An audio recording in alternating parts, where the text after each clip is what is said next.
Hello everyone and welcome to another episode of Midnight Review. And tonight, or this morning, we watched American Horror Stories Coven.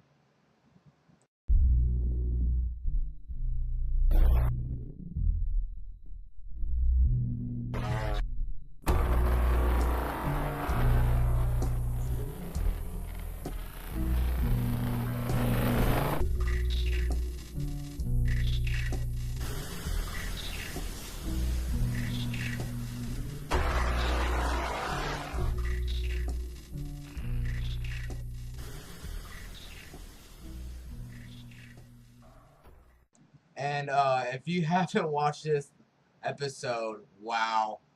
By far, by any means of this series so far, the best episode. So, this video contains spoilers. So if you haven't watched it out, wow, you missed so freaking much. So you leave this video now, come back to it later, and so with those terms, let's start with my review. If you're wondering and if you don't know by now, and you're a first-time viewer, I rolled the Supremes, dog. Roll the Supremes. Alright, that's out of the way, but let's get to my review. The beginning of this episode, it starts out before most of us were born, including YouTube, in 1991. And it's a young boy, maybe like 7 or 8, and he's really like scared. And they're hunting. They're in the middle of the forest and they're hunting, and he's just really nervous. And the dad's like, "Oh, don't worry, my first time, I was nervous," and explaining. And you think it's deer, but we know this show. We all know Coven. The son and the dad are hunting witches, and the dad flanks around, gets the witch right in front of the son to shoot. And he won't shoot the witch. What 8-year-old would shoot a person? I don't know. It's just so he's fumbling the gun, and the witch has dragon breath or whatever, and spits fire at the dad, and he's freaking on flames. And American Horror Stories goes Call of Duty. All right, so he's fighting thing, hip fires, quick scopes, drop shot, all this at one time on fire, headshot right into the freaking witch. And I'm like, okay, Call of Duty, what is this? What is this? Then you see Fiona making a deal with the head biatch on campus, the voodoo girl, and she's like, "No, I don't need you." But Fiona's like, "We got a witch hunter on our hands," and she's like, "Not my problem. Witch hunters hunt white people." And she's like, "Oh, fine, no treaty, fine." Storms out. Oh yeah, and she brought the head with her. The mama, Waterboy's mama, head with her, and she left it there. She's like, "I don't want this crap around my coven." And then Queenie takes the head, and what she does with it, not buries it, doesn't burn it. No, she's like, "I'm gonna re-educate you." So she puts her in like upstairs somewhere from that beauty shop, and just plays Roots, maybe ludicrous music videos, and other just stuff to re-educate the mama from Waterboy. You find out the witch hunter, it was the little boy that was scared, and he doesn't really want to me, it doesn't seem like he wants to be a witch hunter. It's the family business, and that's what his dad does, and generation after generation after generation. And his dad kind of looks down to him because he's not even the best witch hunter. This other guy is, and so it's like, oh my gosh, you can only feel the tension. But yeah, it seems like he's forced into the family business that he doesn't want to do.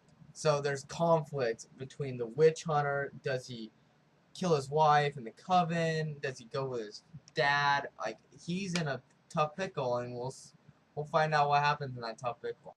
Meanwhile, Merle, or the redhead ginger, I think her name is Meryl, or something like that.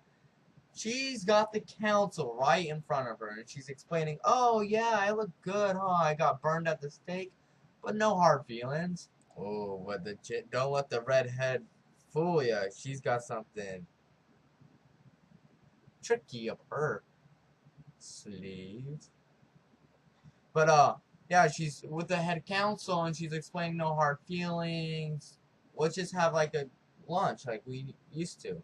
If you backstab someone anyway, I wouldn't go to their house like a week later and try to eat some food, because what the redhead does, she like makes them have paralysis, so they can't move their muscles, and they're just hurt, and they're like, ah.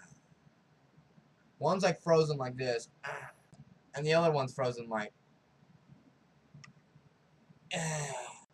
ah. So they're frozen, ah, and they're frozen. She's explaining, oh heck no, I got you guys dead in my sights, but I'm not gonna kill you.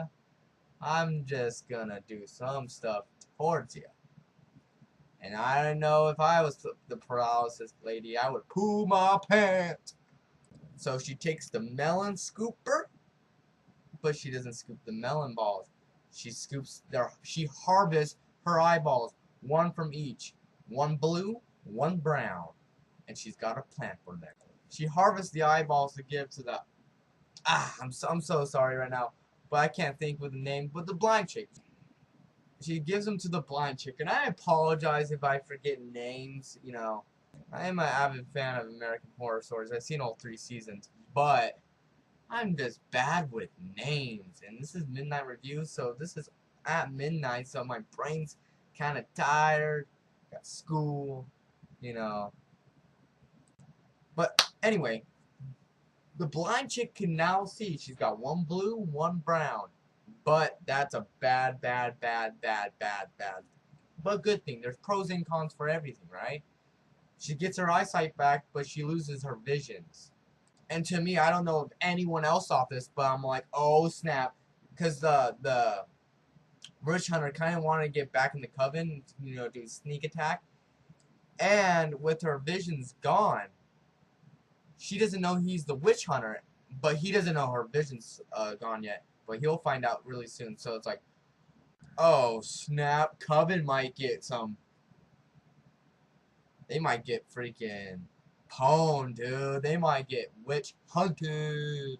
But a little time goes by, and blind chick that she can see, she just missed the hippie thing, just potions. And you know, and the witch hunter comes, and he's like, oh, look into my heart's broken. He starts to fight, and he asks his Misty, because she's third wheeling it, oh, can I talk to my wife alone?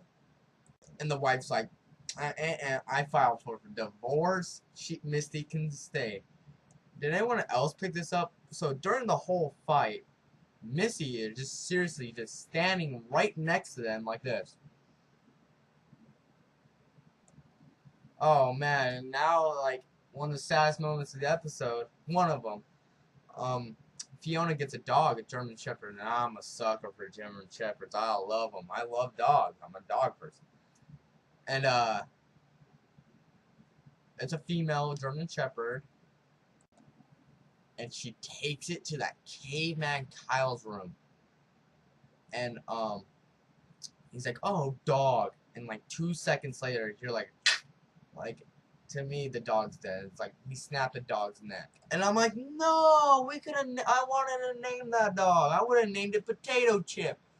Oh, and you killed the dog? What?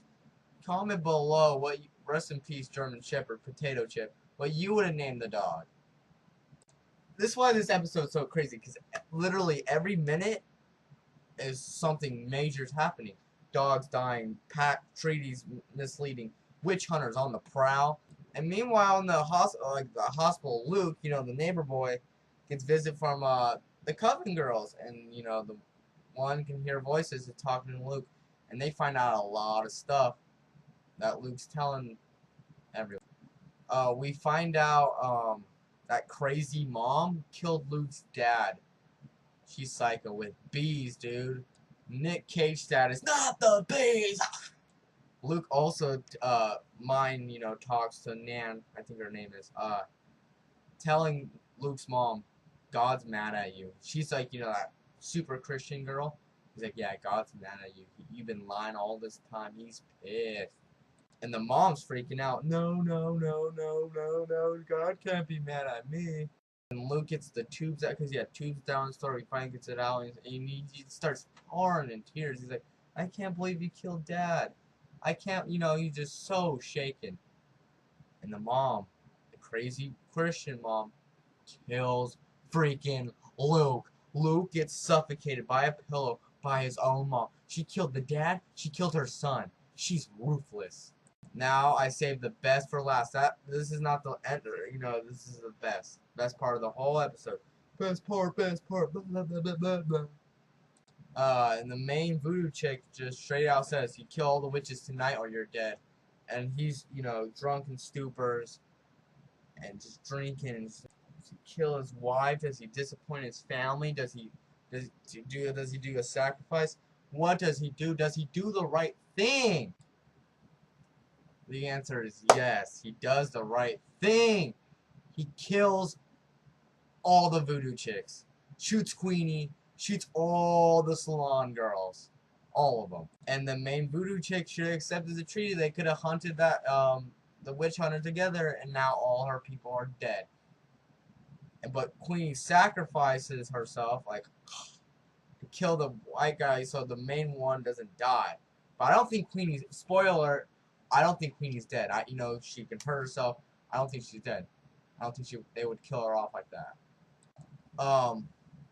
And if they did kill Queenie off like that, by the witch hunter and all that, the OK Corral shootout, I think she's going to reincarnate into a very vengeful lioness and just go to town.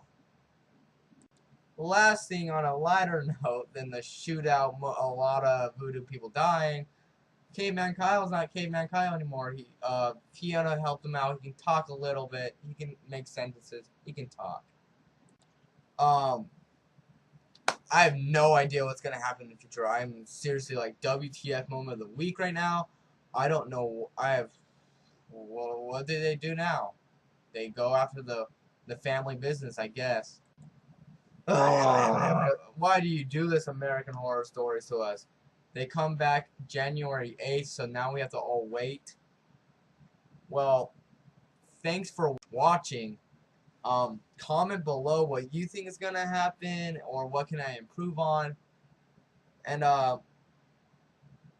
we have to wait. We have to wait. But thanks guys again for watching, and have a great night. Catch up with some rest. We have school in the morning, most of us, or work, or something that's important. But short note, best episode of this year. It was amazing. Literally, it was the last episode of the year, and they went out with a bang. Best episode. Well, thanks again for watching, and I'll see you next time on Midnight Review.